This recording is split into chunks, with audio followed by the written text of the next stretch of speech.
ठीक है, जब तक खुद नहीं सीखते तो उस वक्त तक हम उनको नहीं सिखा नहीं सकते। अब मिट्टियाँ वगैरह चढ़ानी थी क्योंकि वहाँ पे सवात वगैरह और उधर मिट्टियाँ वगैरह इनको कोई नहीं चढ़ाता।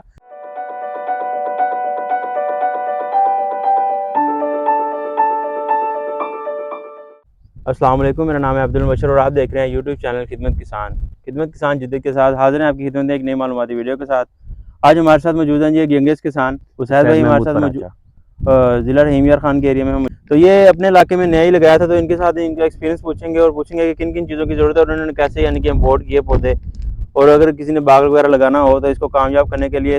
हालांकि ये ठंडे इलाके की फसल है और ये हमारा जो इलाका है ये तकरीबन गर्म इलाके के तौर पर सफर रहता है। वैसे भी यहाँ गर्मी ज़्यादा होती है, तो इस इलाके में इसको कामयाब करने के लिए किन किन चीज़ों की ज़रूरत होती है और ये कैसे यानी कि इसको कामयाब किया जा सकता है, ये भाई का एक्सपीरियंस पूछेंगे इनसे। तो अस्सलाम वालेकुम भाईजान। तो सर अपना एक्सपीरियंस शेयर करेंगे कैसे आपने ये लेके आए हैं, कौन सी वैरायटी का इंतखाब बंदे को करना चाहिए अपने इलाके के लिहाज से, और ये कौन सी वैरायटी है कैसे? पहले तो मैं आपको बताता जाऊं कि हमारा इलाका जो है वो सादकाबाद है, ज़िला रहीम यार खान कहलाता है ये। हाँ जी, ठीक है, गर्मी यहाँ पे इंतहा की होती है। हाँ जी, गर्मी बेसिकली चोलिस्तान के करीब हाँ हमारा एरिया है। हाँ जी, ठीक है, तो लेकिन मैंने यूट्यूब वगैरह पे सर्चिंग वगैरह की ज़्यादातर, कुछ क्लाइमेटिक के हिसाब से भी, फिर रिसर्च की। सवात में मेरे कुछ जानने वाले थे उनके थ्रू, तो उन्होंने कहा कि यार ये जो है ना गर्म इलाकों में भी कामयाब है, लेकिन दो वैरायटी हैं सर। अच्छा, उनमें से इसकी दो वैरायटियाँ आड़ू की है, एक फ्लोरिडा किंग के नाम से मशहूर है और एक अर्ली ग्रैंड के नाम से मशहूर है। अर्ली ग्रैंड और फ्लोरिडा किंग जी, अर्ली ग्रैंड जो है वो पहले आ जाती है और फ्लोरिडा किंग 15 दिन के वक्फे से आती है। ये दोनों का डिफरेंस है। सही है। ठीक है, यहाँ पे हमारे मुताबिक हमें यही लगा कि जो 15 दिन ज़्यादा पहले आएगी वो ज़्यादा बेहतर रहेगी, क्योंकि यहाँ गर्मी बहुत तेज़ी से ये इंक्रीज़ होना शुरू होती है। फरवरी में के 15 फरवरी के बाद तेज़ी से हमारे ग्रेजुअली टेम्परेचर इंक्रीज़ होना शुरू हो जाता है,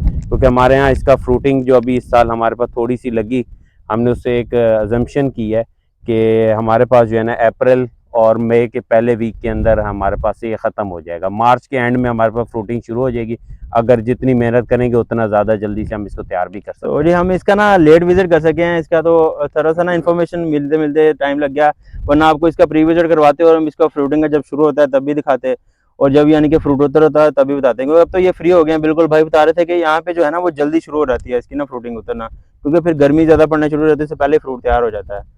तो ये कौन से मंथ में यानी कि फ्रूट इसका उतरना शुरू हो जाता है इसका इस इलाके में? अगर इस इलाके में अगर देखा जाए तो मार्च के बाद जो है ना इसका फ्रूट उतरना शुरू हो जाता है। अगर हम दूसरे इलाके जहाँ पे ये मतलब एक्चुअल वो तकरीबन ऐसे समझ लें कि मई के 15 मई के बाद ही फ्रूटिंग जो है ना वो यानी कि उसकी पैकिंग शुरू होती है। मतलब कि उधर अभी पैकिंग शुरू हो रही होगी, इधर हमारे यहाँ खत्म हो जाएगी। तो ये कितने एकड़ में आपने लगाया है इसको? स्टार्टिंग में तो हमने 3 एकड़ किया था। अच्छा, हमने हाई डेंसिटी के ऊपर काम किया था। अच्छा, ठीक है, इसकी जो बीच में डिफरेंस है वो है, डिफरेंस भी दिखा दें थोड़ा सा ना भाई। प्लांट से रो बाय रो का जो डिफरेंस है वो है 15 फीट, और प्लांट टू प्लांट जो है डिफरेंस है वो 10 फीट का है। लेकिन हमने इसलिए किया था कि बीच में हमारी कोई दूसरी फसल वगैरह भी होते रहे, क्योंकि तजर्बाती तौर पे है कि लैंड ज़ायद भी ना हो, कि कुदरती ये ना हो कि पौधे ज़ाया। और उसका फ़ायदा भी हुआ कि हम लोगों की दूसरी फसलों से हमारा इसका एक्सपेंस निकल गया, क्योंकि पिछले साल बारिशों में हमने काफ़ी नुकसान किया इसके अंदर, क्योंकि ग्रेजुअली हम लोग नए थे, हमें पता था नहीं इन चीज़ों का, इलाके में नहीं, हम अपने हिसाब से इनको ट्रीट करने की कोशिश कर रहे थे। लेकिन अल्हम्दुलिल्लाह इनकी मिट्टी वगैरह, इनको पानी से बहुत बचाना पड़ता है। अच्छा, आपने यानी कि एक किस्म की इसमें इंटरक्रॉपिंग के लिए आपने इसमें वक्फा ज्यादा है, इसीलिए अगर क्लोजअप भी कह रहा है फिर भी हो सकता है, मतलब इसको हम जो है 5 फुट पे भी लगा सकते हैं, क्योंकि ये पौधे को जितना आप इसको संभाल सकते हैं, आपकी बेसिकली लेबर बढ़ जाएगी, मेहनत बढ़ जाएगी, इसकी कटिंग और प्रूनिंग वगैरह का जो आप समझते हैं आप, प्रूनिंग वगैरह बहुत ज्यादा हो जाएगी। तो फिर आप रेफर क्या करते हैं, क्लोज होना चाहिए या मेरे हिसाब से वक्फा होना चाहिए, ताकि अगर वो इसमें बीमारी का भी कम होता है फिर बंदे नहीं नहीं, वक्फ बीमारी का कोई वो नहीं है। वो तो बात मैंने आपको वही कर दी ना कि जितनी आप लेबर और आप जितना संभाल सकते हैं उतना कर सकते हैं। हम लोगों ने देखा, हम लोग जहाँ तक पहुँच सकते थे हमने उतना बड़ा कर लिया। ठीक है, अगर इसको बढ़ाया किया जाए तो और भी किया जा सकता है। लेबर का असल इशू होता है लेबर का। अब हम लोगों को लेबर का थोड़ा सा शुरू में इशू था कि हमारे पास स्किल लेबर नहीं है। सबसे बड़ा मुश्किल, हमें पहले खुद सीखना पड़ता है, उसके बाद उनको सिखाना पड़ता है, भी करना पड़ता है। ठीक है, जब तक खुद नहीं सीखते तो उस वक्त तक हम उनको नहीं सिखा नहीं सकते। अब मिट्टियाँ वगैरह चढ़ानी थी, क्योंकि वहाँ पे सवात वगैरह और उधर मिट्टियाँ वगैरह इनको कोई नहीं चढ़ाता। वहाँ पे वो बारिशों के और हल्का फुल्का पानी आता है। अब यहाँ पे जब हमने मिट्टियों वगैरह वाले तजर्बे किए कि मिट्टी चढ़ाई जो कुछ पौधों को और कुछ को नहीं चढ़ाई। अच्छा, इसको मिट्टी चढ़ाने का भी बताया ना, क्या इसका मकसद क्या है मिट्टी चढ़ाने का? मिट्टी चढ़ाने का मकसद ये है कि इसके ये है ना, ये इसका जो ये बिल्कुल स्टार्टिंग पॉइंट है जिसको हम लोग मुंड कहते हैं, ठीक है, इधर से जो है ना इसको पानी नहीं लगना चाहिए। अच्छा, इसको दूर दूर से साइडों से पानी घूम जाए, खाली नमी आए, नमी चाहिए इसको पानी टच नहीं होना चाहिए। पानी टच होगा ये खराब हो जाएगा, पत्ते मुरझा जाएंगे, डल कर जाएगा। हालांकि अभी आप देख लें पिछले दिनों 50, 45, 46, 48 टेम्परेचर चला है, गर्मी भी थी, लेकिन आपको कहीं पे पौधों में स्ट्रेस या कुछ नहीं नजर आएगा। हालांकि इनको हमने 15 से 20 दिन के ऊपर भी पानी दिया, क्योंकि ये बीच में हमने मूंग लगाई हुई है।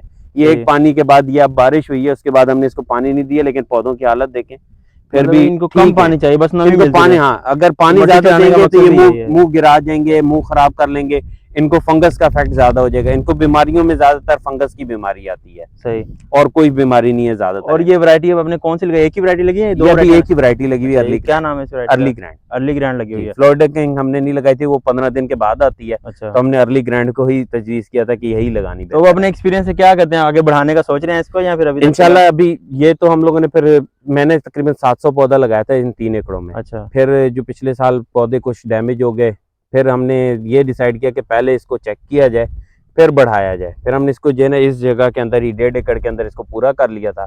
फिर अब इस दफा इंशाल्लाह सितंबर के अंदर इरादा है कि इसको नेक्स्ट और बढ़ाएंगे। अच्छा, तकरीबन इसको 3 एकड़ यानी कि फ्लावरिंग और फ्रूटिंग का सिलसिला कब शुरू होता है, कौन से महीने से शुरू होना? ये हमारा जो ऐसे समझ लें कि हमारा जनवरी में ना इसका काम शुरू हो जाता है। जैसे ही हमारा कोरा वगैरह थोड़ा सा कम होना शुरू होता है ना, इसका सिस्टम ये फ्लावरिंग वगैरह पे और अपनी वो फुल बाटी पे शुरू हो जाता है। लेकिन हाँ एक चीज़ और कि इसकी जो सबसे बड़ी एक मेन चीज़ है कि हम लोगों को ना इसका के पानी वगैरह से एक तो बचाना ज़रूरी है, ठीक है, फ्लावरिंग का, और इसके ऊपर फंगस के स्प्रे का आपने बहुत ख्याल करना है। इसकी ड्रिंचिंग ज़रूर होती है, ठीक हो गया। फंगस का जब स्प्रे करना है तो साथ इसको नीचे से ड्रिंचिंग, यानी कि ज़मीन पे भी जो इसकी मोंड वाली जगह है ना, इधर भी पानी का गिराना ज़रूरी है, क्योंकि मिट्टी हमारा इलाका है दीमक वाला। हाँ जी, ये बात भी ठीक है, दीमक वाला, तो इससे जो है ना दरख्त को दीमक लगती है, तो इसलिए इसको दीमक से भी बचाने के लिए हमें वो ड्रिंचिंग करनी पड़ेगी। ठीक हो गया। तो दूसरा आपने ये बताना कि अगर किसी ने पौधा परचेज करना हो, ठीक है, पौधे परचेज तो अगर लाना हो तो उसके लिए ट्रांसपोर्टेशन में और दूसरा इसको यानी कि खरीदने में, क्योंकि बाज़ दफा लोग ना धोखा खा लेते हैं, वैरायटी का पता नहीं चलता, कुछ ले आते हैं आगे कामयाब नहीं होती।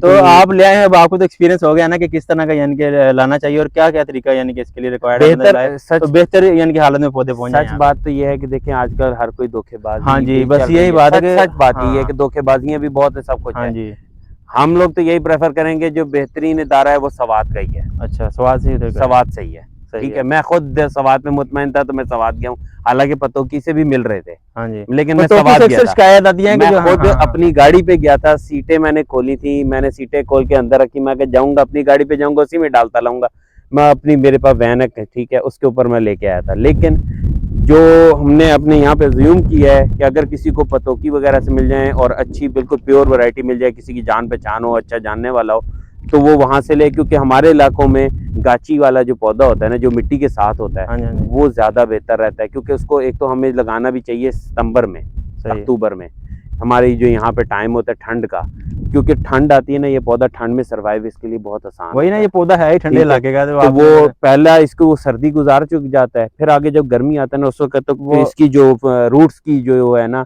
वो कंप्लीट हो चुकी है, मतलब कि एनवायरनमेंट में ये सर्वाइव करने के काबिल हो जाता है। इसकी रूट डेवलपमेंट नीचे जो जाला जो बनता है ना वो कंप्लीट हो जाता है। अगर वो जाला कमजोर होगा तो फिर खामखा गर्मी के अंदर इसको स्ट्रेस आता है।